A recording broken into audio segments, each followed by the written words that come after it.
Hello, everyone. Thank you for joining us for today's webinar, Regulation Best Interest, the Competition for Fiduciary Oversight, presented by IT Group Senior Analyst, Greg O'Gara. I'm Siobhan Scanlon, and I'll be one of your IT Group hosts. We'll be starting shortly, but first, let me just take care of a few housekeeping items. Today's session will be recorded, and a link to view the webinar on demand will be available to all current IT Group clients of our wealth management practice. We will be taking questions at the end of the webinar, so please feel free to submit your questions using the questions feature located in the GoToWebinar toolbar to the right of your screen. It is now my pleasure to introduce today's speaker.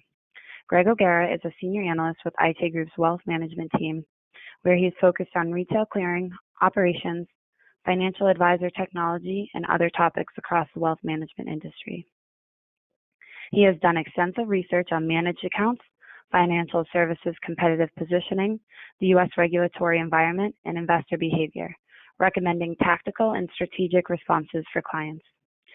Joining Mr. O'Gara today is Mika Hopman. Mr. Hopman is the Financial Services Counsel at the Consumer Federation of America, where he performs research and engages in advocacy on investor protection and systemic risk issues, focusing primarily on a fiduciary standard for investment professionals, adequate funding for financial market regulators, credit rating agency regulation, investor arbitration, and financial market structure.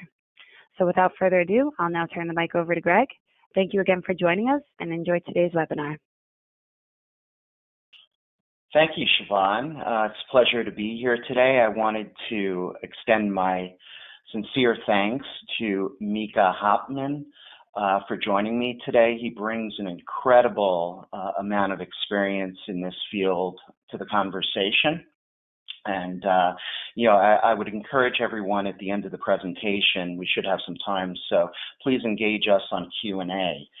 For today's agenda, I'm going to briefly touch on the regulatory background of best interest, go into some of the key terms of best interest informed CRS, provide a new digital platform perspective, and then I'm going to turn it over to Mika to discuss Reg BI versus FINRA suitability and what it all means for retail investors.